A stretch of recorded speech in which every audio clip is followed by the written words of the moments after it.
मेरे गुरु महेश्वर शिव को मेरा प्रणाम है। इस कालखंड के प्रथम शिव के शिष्य हम सबों के परम आदरणीय वरेण्य गुरु भ्राता साहब श्री के चरणों में मेरा प्रणाम है। शक्ति स्वरूपा माँ नीलम आनंद जी के चरणों में मेरा प्रणाम है और दुमका के इस आउटडोर स्टेडियम में उपस्थित आप सभी गुरु भाई गुरु बहन के चरणों में मेरा प्रणाम है।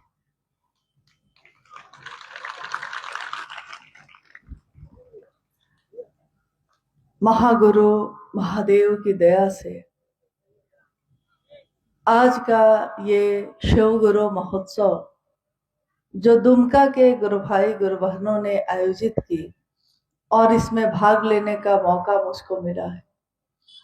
महादेव की असीम दया है कि धरती पे कहीं भी जाकर अपने गुरु की महिमा का गान गाने का, उनके बारे में कुछ बोल सकूं, इसका मौका मिलता है। ये भी उस गुरु की असीम दया है और इस जीवन का परम सौभाग्य भी है।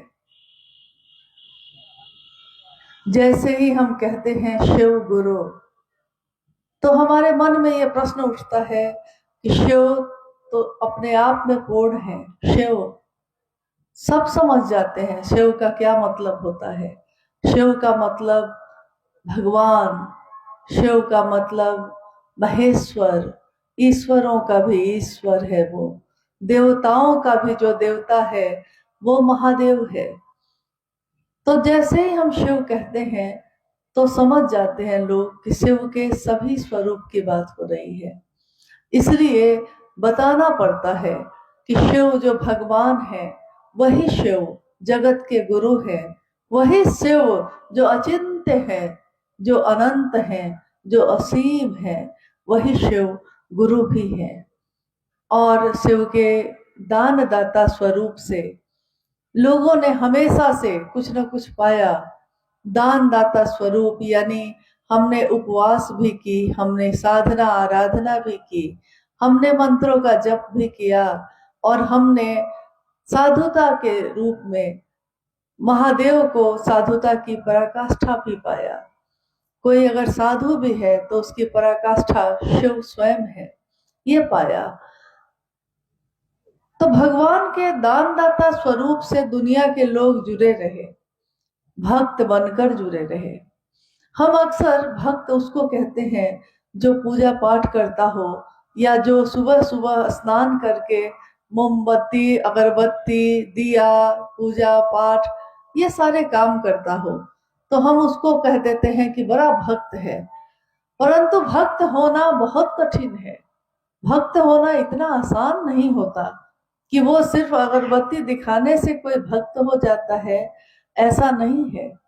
भक्ति की परिभाषा जो हमारे देश में या विश्व में कही जाती है उसको श्रेणीबद्ध किया गया है कि कोई अगर विचार करता है कि शिव मेरे होंगे, फिर इस विचार पे वो खरा होता है। विचार गहरे होते हैं और इतने गहरे होते हैं कि भाव बन जाता है। भाव भी घनीभूत होता है, गहरा बनता है, मजबूत बनता है। इतना मजबूत बन जाता है कि प्रेम में बदल जाता है।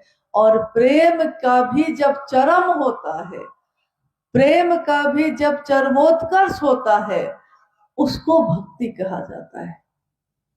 तो देखिए भक्त होना आसान नहीं है। बोलने में भले ही हम बोल देते हैं कि भक्त है वो, लेकिन भक्ति प्रेम का चरमोत्कर्ष है। और भक्त की दुनिया में उसका आराध्य होता है, आराध्य की दुनिया में भक्त होता है। परंतु ये एक ऐसी अवस्था है जिसको बहुत मुश्किल से कोई प्राप्त कर पाता है। कौन सा ऐसा रास्ता है, कौन सी ऐसी विधा है जो हमको आता हो या ना आता हो कुछ, फिर भी हम शिव से मिल सकते हैं? किस तरह से हम शिव के दानदाता स्वरूप से संपत्ति तो प्राप्त कर लेते हैं, परंतु उस संपत्ति का उपयोग कैसे किया जाए इसका ज्ञान भी प्राप्त कर सकें, ये कौन सा रास्ता है, ये कौन सी विधा है। महादेव आज तक तो थे ही, महादेव तो भगवान है ही, सदियों से हैं और सदियों तक रहेंगे ही। हम आए हैं, हम चले जाएंगे, फिर मेरा जन्म होगा या शायद ना भी हो। परंतु महादेव का तो न जन्म हुआ है, न उनके मृत्यु की सूचना है। अजन्मा है वो, स्वयं भू है वो। इसलिए शिव का एक नाम शंभु भी है। शंभु यानी जो स्वयं से उत्पन्न हुआ हो, यानी उसकी न हम जन्म की तारीख मना सकते हैं, न शिवलिंग होने की तारीख मना सकते हैं। वो शिव जो अजन्मा है, स्वयंभू है, उसके विवाह की तारीख धरती मनाती है। इसीलिए शिव के शिष्य, शिव के गण, शिव के भक्त महाशिवरात्रि का आयोजन करते हैं और इसके सिवा शिव के लिए और कोई आयोजन नहीं होते। हम प्रतिदिन शिवलिंग पे जल चढ़ाते हैं। शिव की आराधना उपासना का सिलसिला बहुत पुराना है, परंतु इसमें उनके ज्ञान दाता स्वरूप से जुड़ाव बहुत कम, चंद लोगों का ही है। आज तक जितने शास्त्र लिखे गए, जितने भी लिखे गए, हम जानते हैं कि लगभग 10,000 वर्षों का इतिहास ऐसा है जो लिखित में है। जब सिंधु घाटी सभ्यता पनपी थी, तो उसकी खुदाई में वो सभ्यता जब नष्ट हो गई, तो उसकी खुदाई में एक ऐसी मिट्टी की तस्वीर सामने आई जिसमें शिव का प्रतीक बना हुआ था। इसलिए उसको प्रोटो शिव कहा गया, शिव का प्रतीक कहा गया। बाद में आने वाले समय में ऋग्वेद की रचना हुई, 4 वेद रचित हुए। चारों वेदों में ऋग्वेद जो पहला सबसे प्राचीन वेद है, उसमें सबसे पहले शिव के रुद्र स्वरूप की अभ्यर्थना है। शिव का रुद्र स्वरूप आगे चलकर शिव, शंकर, त्रयंबक, यजुर्वेद आते आते बहुत सारे नामों से प्रचलित हो गया, पशुपति और भगवान शिव के रूप में। पहले जब लोग आदि मानव थे और उनको नहीं पता था कि कैसे घर बनाया जाता है, कैसे भोजन बनाया जाता है, आज हम आप जानते हैं। लेकिन कभी इंसान ऐसा भी था जब उसको पता नहीं था कि आग कैसे जलाई जाती है, तो वो जंगलों में ही रहता था, बिना कपड़ों के, बिना भोजन के, कंदमूल खाकर अपना गुजारा कर रहा था। और जब भयानक तूफान आते थे, बिजलियां कड़कने लगती थी, तो वो इंसान घबराता था कि ये क्या है, इससे मेरी रक्षा कौन करेगा, इसके देवता कौन है जिसकी शक्ति से ये सब होता है। तो उसने एक नाम दिया, रुद्र, और ऐसे देवता की कल्पना की कि जो रुलाते भी हैं और झंझावातों से निकालते भी हैं। धीरे धीरे धीरे धीरे जगत के लोगों ने शिव का वो दर्शन किया जो दुनिया में आज असंख्य नामों से प्रचलित है। और उसी में से कुछ लोगों ने ये भी पाया कि जिस तरह वो महादेव मालिक बड़े करीब से सुनते गरीब की, उसी तरह बड़े करीब से बिना कोई योग्यता जांचे, बिना कोई पात्रता और नियम बनाए वो हमको शिष्य भी बनाते हैं। तो प्राचीन समय से लेकर निवर्तमान काल तक में शिव के शिष्यों की भी कुछ सूची शास्त्रों में लिखी गई। जितनी लिखी गई उसके बाद भी हुए होंगे, परंतु शायद लोग उनसे अनजान हैं तो लिख नहीं पाए। तो शिव के शिष्य और प्रशिष्य, यानी शिष्य का शिष्य, प्रशिष्य, उनके नामों की सूचना आई। कुछ लोगों का चंद नाम है वो। यहां से कुछ दूर में है, उत्तर प्रदेश में बनारस एक जगह है। बनारस में एक समाधि स्थल है बाबा कीनाराम का। बाबा कीनाराम शिव के शिष्य हुए और उनके प्रशिष्य काफी हुए, यानी उनके शिष्य बहुत हुए। परंतु सीधे सीधे शिव के शिष्य कीनाराम बाबा तो थे, बाकी और लोग उनके शिष्य थे। शिव के शिष्य दूसरे किसी को उन्होंने नहीं बनाया।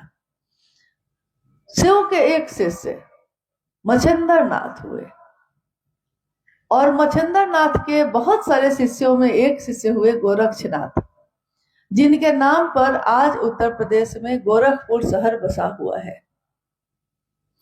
तो गोरक्षनाथ शिव के प्रशिष्य हुए, यानी शिव के शिष्य के शिष्य हुए। तो शिव के शिष्य हुए मच्छिंद्र नाथ, मच्छिंद्र नाथ के शिष्य हुए गोरक्षनाथ। तो गोरखनाथ यानी शिव के शिष्य वो भी हुए, परंतु उन्होंने अपने शिष्यों की श्रृंखला बनाई, अपने शिष्यों का जमावड़ा है, लेकिन शिव का दूसरा कोई शिष्य उनके द्वारा नहीं बना। त्रेता युग आया, द्वापर युग आया, सतयुग आया, और आज कलयुग आ गया।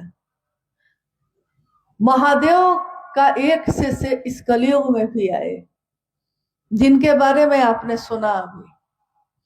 आप हम सब जानते हैं उस नाम को।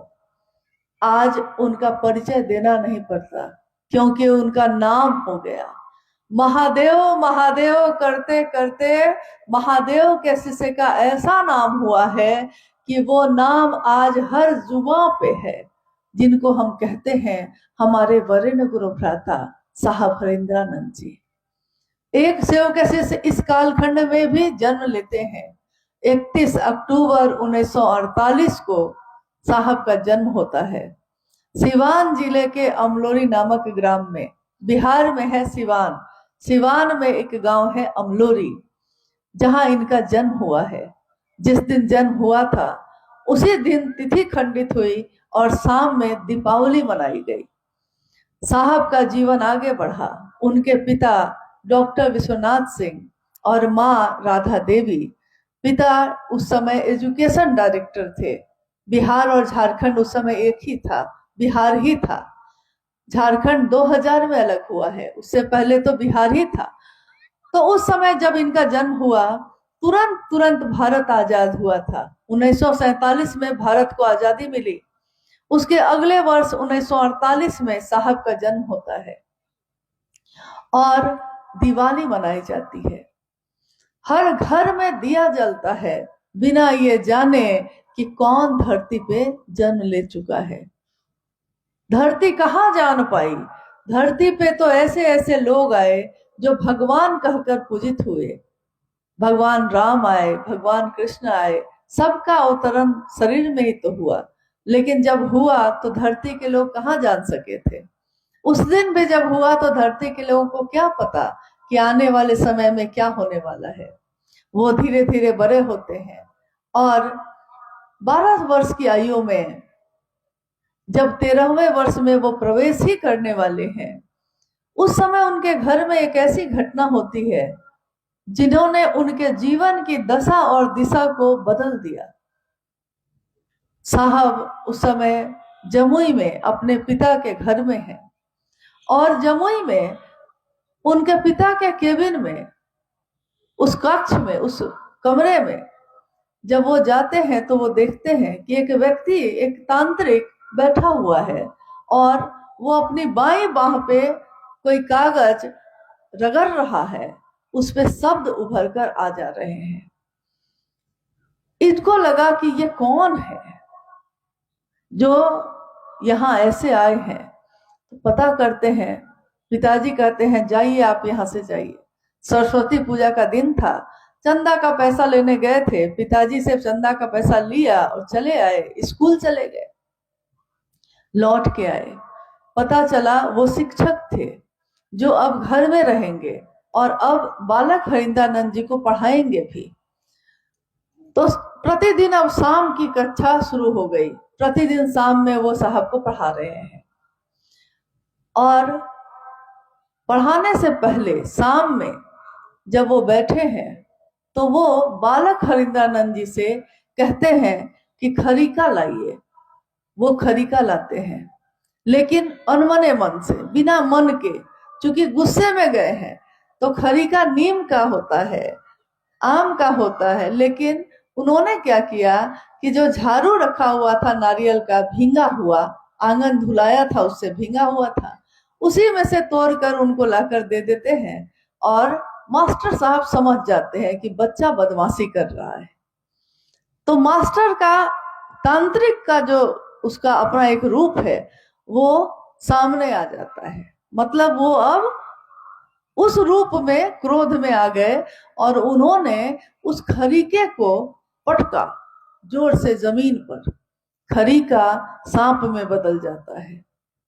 जैसे ही ये देखते हैं तो ये चिल्ला पड़ते हैं और कूद कर मास्टर के शरीर पे ही कूद जाते हैं। कहते हैं ये क्या है।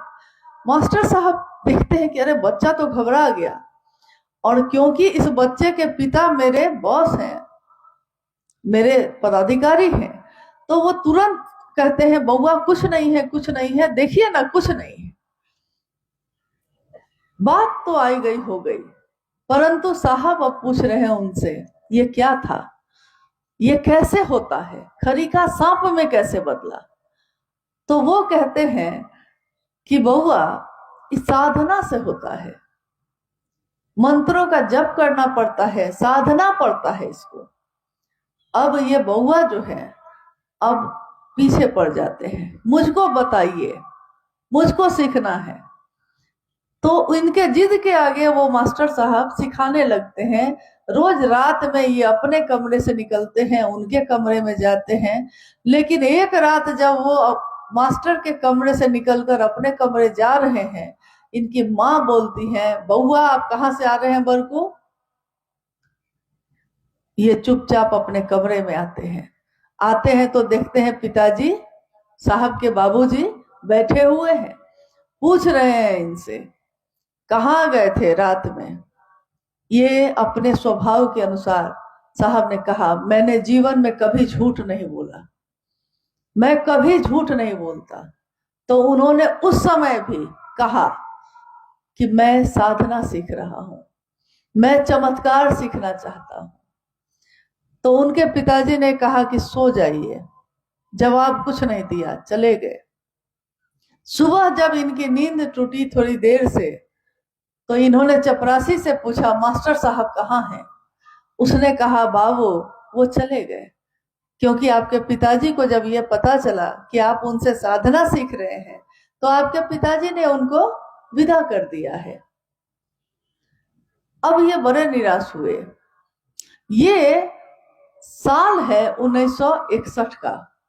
सन 1961 में पहली बार उस बालक ने इस बात की खोज की कि कौन गुरु के रूप में मुझको मिल सकता है जिससे मैं अब ये सीख सकूं। किसी ने कहा कि अमुक जो स्थानीय शमशान है वहां पे एक अघोरी रहते हैं, उनसे आप सीख सकते हैं। इन्होंने आधी रात में उस अघोरी से मिलने का निर्णय ले लिया। अपनी माँ से कहा कि मुझको एक जगह जाना है। कह के जो ये निकले तो बारिश का समय था, भीगते हुए उस शमशान में पहुंचते हैं।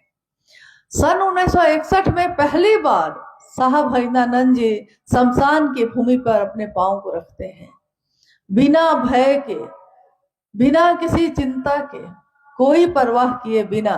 और वो अघोरी जैसे इन्हीं के इंतजार में बैठा है। वहां से इनकी साधना शुरू होती है। परंतु आने वाले अनेक वर्षों में एक तरफ इनकी पढ़ाई भी चल रही है और एक तरफ साधना भी चल रही है। आने वाले अगले 14 वर्षों तक में इन्होंने अनेक लोगों को अपना गुरु बनाया, लेकिन हृदय की वो प्यास ना बुझी, ज्ञान की वो तरफ, वो बेचैनी नहीं बुझी। लगा कि आखिर मैं कहाँ जाऊं, क्या करूं। अगर आप एक दिन कोई काम करने का प्रयास करते हैं और वो काम सफल नहीं होता तो दूसरे दिन आपका मन निराश होने लगता है। आपने दुकान खोली, दुकान नहीं चल रहा है, 1 महीना बीत गया, आप निराश हो जाते हैं। परंतु सोचिए उस बालक के मन में कैसी चाह थी कि अगले 14 वर्षों तक वो भटकते रहे, पढ़ाई भी लेकिन चलती रही। ऐसा नहीं था कि पढ़ाई छूट गई हो, पढ़ाई भी चलती रही और वो बालक गुरु की तलाश भी करते रहे। धीरे धीरे उनका जीवन अपने पिताजी के साथ बहुत सारे जगहों पे भटकता हुआ बढ़ता गया और समय आया आगे जब वो कॉलेज में गए। लेकिन उनकी माँ और उनके पिताजी हमेशा ये बात बाद में कहते थे कि जब ये 12 साल का था और 13वें साल में ये शमशान जाने लगा, तो उनकी माँ ने कहा कि मैंने इसको मना किया। मैंने कहा कि बउआ, आप बड़ा होके कुछ बनिए, पढ़िए लिखिए, कहाँ इस सब में पड़े हुए हैं। लोग बोलते हैं आपके बारे में कि अघोरी हो गया, शमशानी हो गया, तो मुझको तकलीफ होती है। तो उन्होंने कहा कि माँ, लोग कहते हैं कि इंसान भगवान के पास से आया है और इंसान जब मर जाता है तो भगवान के पास चला जाता है।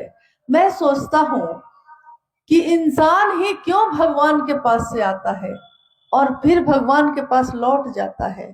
मैं हमेशा ये चाहता हूँ कि वो भगवान ही इंसान के पास क्यों नहीं आता, इंसान ही क्यों आता और जाता है। मैं लाऊंगा माँ, आखिर वो भगवान रहता कहाँ है, कैसा दिखता है, कौन है, और मैं उस भगवान को ढूंढूंगा और उसको इंसान के पास लाऊंगा। साहब अब कॉलेज में पढ़ रहे हैं, लॉ कॉलेज पटना में, आरा के गांगी शमशान में उससे जाना आना हो रहा है। 22 मई सन 1972 में उनका विवाह दीदी राजमणि नीलम आनंद जी के साथ होता है। ये वो दौर है जब एक राज परिवार की बेटी राजमणि नीलम आनंद का विवाह साहब भैनानंद जी से हो रहा है मनातूगढ़ में 22 मई 1972 को। और उस विवाह के बाद जब उनको पता चलता है कि मेरे पति तो शमशान जाते हैं, तो इनके मन को गहरा दुख होता है कि आखिर आप क्या तलाशते हैं। साहब कह रहे हैं, मुझको भी नहीं पता कि मैं क्या ढूंढता हूँ, लेकिन जो मैं ढूंढ रहा हूँ अभी तक मिला नहीं। शादी के अगले 2 वर्ष यानी सन 1974 में जब पहुंचता है समय, तो साहब ने आरा के गांगी शमशान में अर्धरात्रि में ये सोचकर कि गुरुर ब्रह्मा गुरुर विष्णु गुरुर देवो महेश्वर गुरु साक्षात पर ब्रह्म तस्मै श्री गुरुवे नमः, तो गुरु भगवान होते हैं तो भगवान गुरु क्यों नहीं है। बस इतना ही सोचा उन्होंने। हमारी सोच में बल होता है, हमारी मानसिक शक्ति अगर आध्यात्म से जुड़ जाती है तो क्या होता है, हमारी शारीरिक शक्ति भी इतनी बलशाली हो जाती है जो हम कहते हैं कि ये मत कहो उस भगवान से कि मैं कमजोर हूं, क्योंकि आपका भगवान कमजोर नहीं है। साहब ने यही जाना अपने जीवन से कि जो उन्होंने दृढ़ निश्चय किया अपने मन में, उनका मन इतना मजबूत हुआ कि एक दिन धरती पे ये बात 1980 के दशक से उनके द्वारा बढ़ती चली गई। साहब और दीदी माँ ने दुनिया के तमाम लोगों से ये कहना शुरू किया कि शिव से बढ़िया गुरु कोई नहीं है। शास्त्रों ने तो लिखा था कि नास्ति सर्वसमो देवो, शास्त्र में लिखे हैं कि शिव से बड़ा देव कोई नहीं है, शिव से बड़ा योद्धा कोई नहीं है, शिव से बड़ी गति नहीं है, शिव से बड़ा कुछ भी नहीं है। परंतु शास्त्रों ने ये नहीं लिखा कि शिव से बड़ा गुरु नहीं है। साहब ने एक दिन कहा कि नास्ति सर्व समो गुरु, शिव से बड़ा कोई गुरु भी नहीं है। और मनुष्य की शारीरिक शक्ति से बलशाली होती है उसकी मानसिक शक्ति, मानसिक शक्ति से बलशाली होती है उसकी आध्यात्मिक शक्ति।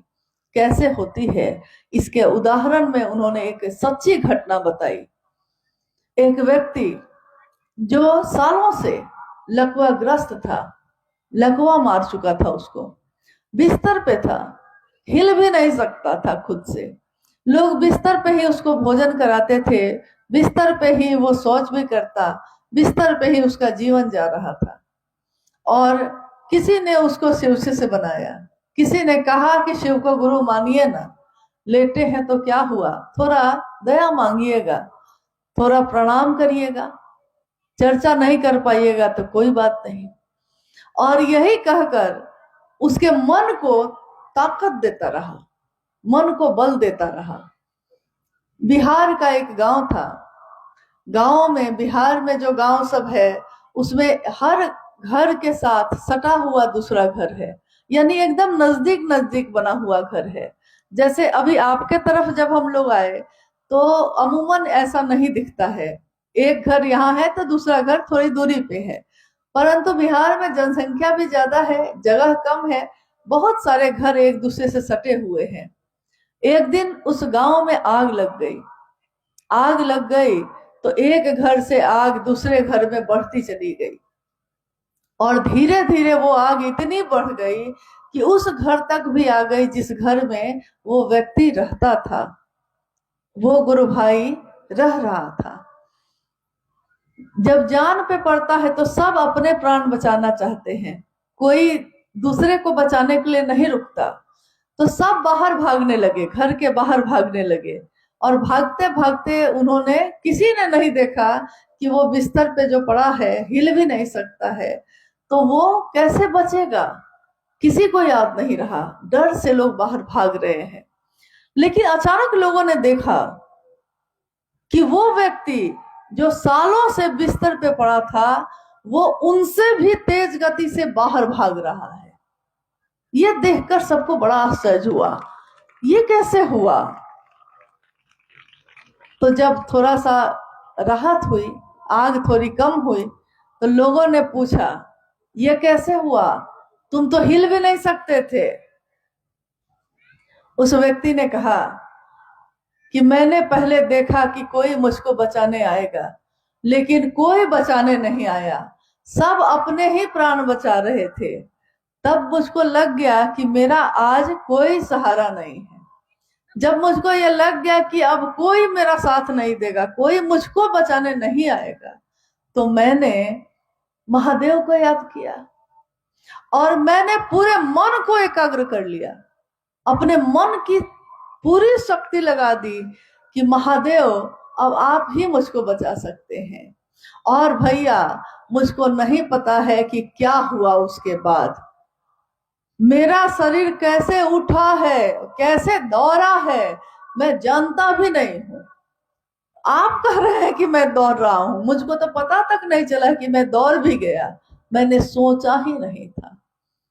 इसी के लिए कहा जाता है कि देखिए, जो महादेव का सहारा लेता है, तो एक दृष्टांत आता है कि ब्रह्मा जी कहते हैं माँ गौरा से, माँ उमा से, शिव के पत्नी से, वो कह रहे हैं कि गौरा आपके जो रौरा हैं बड़े बौरहवा हैं।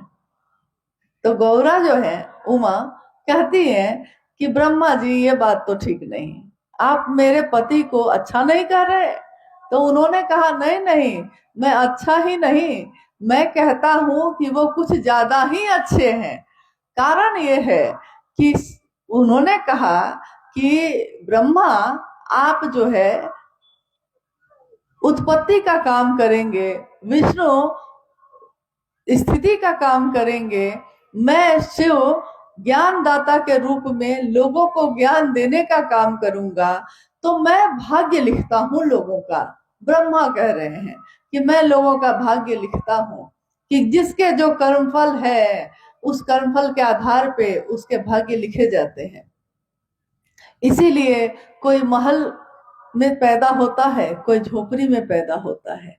उसने क्या किया था, अभी तो वो पैदा ही हुआ है, उसके पिछले कर्म चले आ रहे हैं, उसके आधार पे उसका आज का जीवन चल रहा है।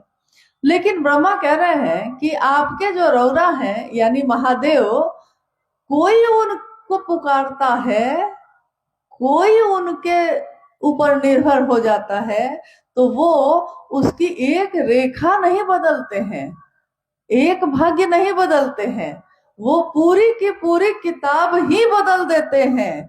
तो जो रो रो नरक के भागी हैं उनको भी उबार देंगे शंभु। हे उरग, उड़ के बल जा, गलहार लेंगे शंभु। उरग कहते हैं सांप को, डसना जिसका स्वभाव है, जहर उसकी नियति है, टेढ़ा चलना उसका स्वभाव है, वो सीधा नहीं चल सकता। वो काटेगा, प्यार से भी काटेगा तो जहर ही देगा, उसके पास कोई उपाय नहीं है।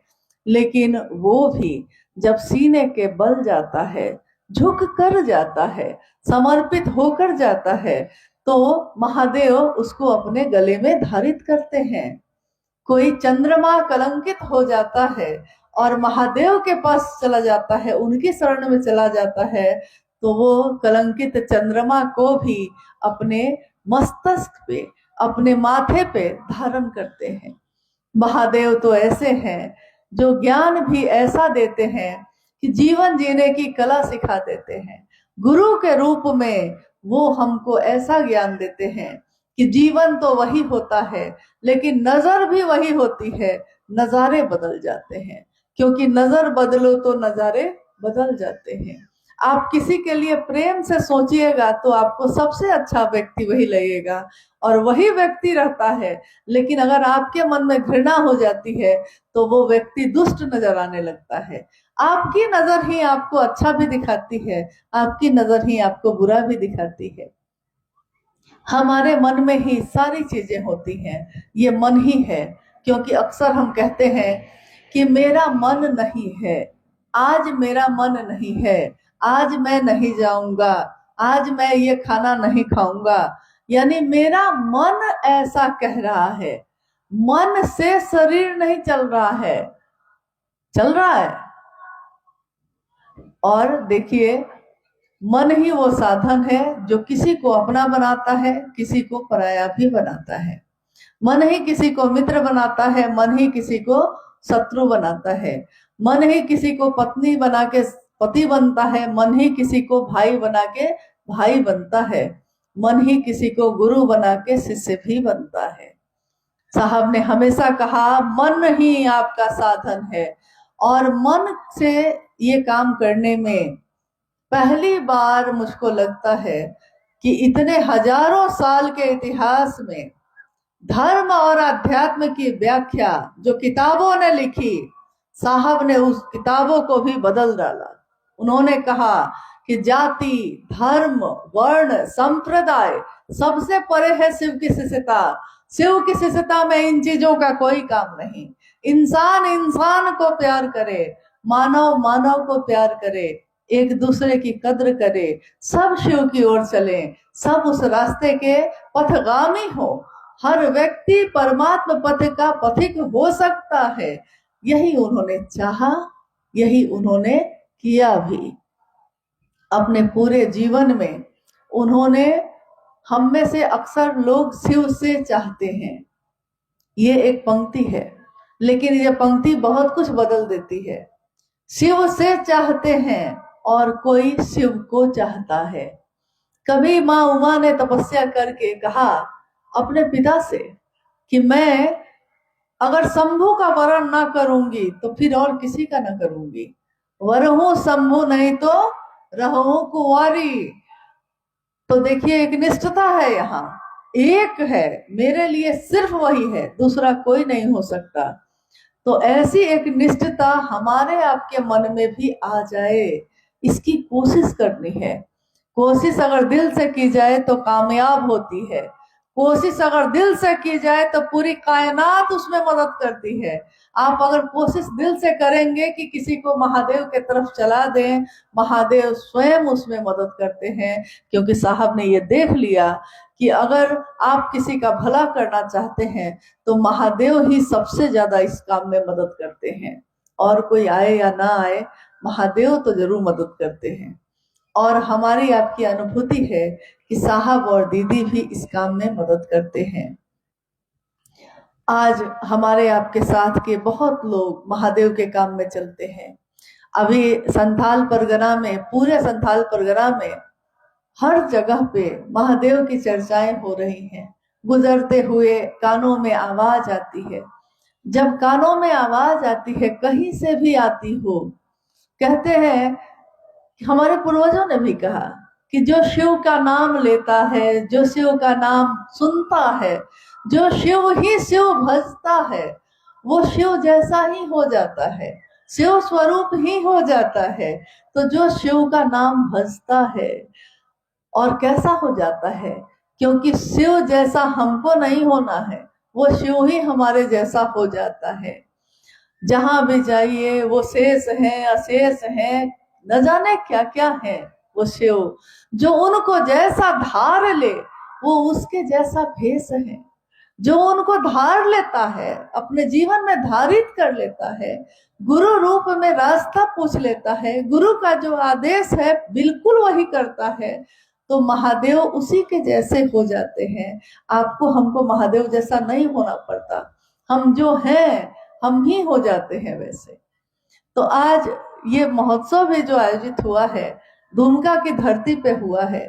दुमका के इस धरती पे साहब के साथ मैं पहली बार आई, और आज भी अपने साहब के साथ ही आई, क्योंकि कहीं भी शिव की शिष्टता होगी तो वहां पहले साहब और दीदी का साथ ही आपको लेना पड़ेगा।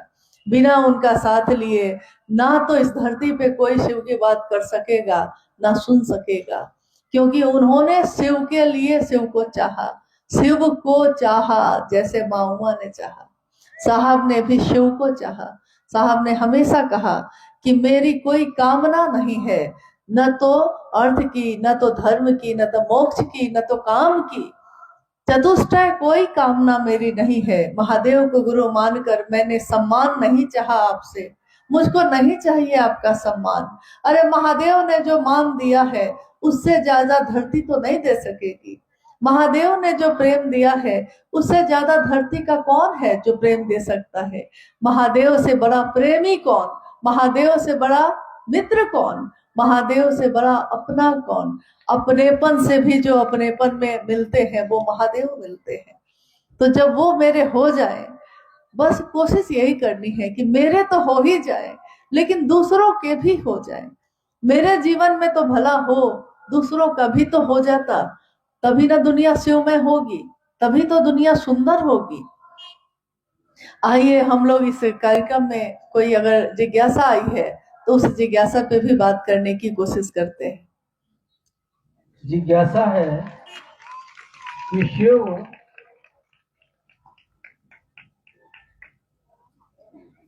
जिज्ञासा है कि शिव शरीर में नहीं है तो ज्ञान कैसे देंगे, कृपया समझाया जाए। जिज्ञासा है कि शिव शरीर में नहीं है तो ज्ञान कैसे देंगे। झारखंड में एक ज्योतिर्लिंग है, देवघर में, यहां से बिल्कुल नजदीक है। मंदिरों में भीड़ लगी है, सभी मंदिरों में भीड़ लगी है। अब आप बताइए कुछ मिलता है कि नहीं। महादेव वहां शिवलिंग के रूप में है, एक शिवलिंग है और क्या है, परंतु उसको क्या कहा गया, जो सबके कामनाओं की पूर्ति करता हो वो शिव का मंदिर जहां भीड़ लगी है। तो यानी हमारी कामनाएं वो पूरी करते हैं, हमारे सूक्ष्म मन के भावों को वो पकड़ते हैं, मन के भाव को पकड़ लेते हैं, तभी ना हमारी कामना पूरी होती है। तो जब हमारे सूक्ष्म मांग को, कामनाओं को वो पकड़ लेते हैं और पूरी करते हैं, तो क्या हमारे सूक्ष्म मन के भाव जिसमें हम ज्ञान की प्राप्ति चाहते हैं, ज्ञान भी मिल सकेगा कि नहीं मिल सकेगा। ज्ञान भी तो मिल सकेगा। तो महादेव से ज्ञान कैसे मिलता है। आप बताइए कि आपने जिस दिन शिव को अपना गुरु बनाया होगा, उस दिन से लेकर आज तक में क्या आपका मन बदला है कि नहीं, आपके मन में ज्ञान परिवर्तित हुआ है कि नहीं। पहले महादेव से मांगने के लिए गए थे, आज महादेव से मांगना भूल जाते हैं। कितने लोग जो जहाँ साहब का स्थल है रांची में उपवन आते हैं तो कहते हैं कि रास्ते भर सोचा था ये पूछेंगे ये पूछेंगे ये पूछेंगे, लेकिन न जाने क्यों यहाँ साहब के पास आए हैं और भूल गया सब कुछ, याद नहीं, अब कुछ भी नहीं याद है। यानी मन में जितने प्रश्न उठते हैं महादेव अपने मौन से मौन से, यानी चुप है, महादेव कुछ बोल नहीं रहे, अपने मौन से ही सभी संशयों को विनष्ट कर देते हैं। तो महादेव युवा गुरु बैठे हैं, सभी शिष्य वृद्ध बैठे हैं, गुरु भी मौन है, शिष्य भी मौन है, और शिष्यों के मन का सारा संशय विनष्ट हो रहा है। महादेव का, गुरु का रूप, ज्ञानदाता स्वरूप ऐसा ही परिणाम लाता है।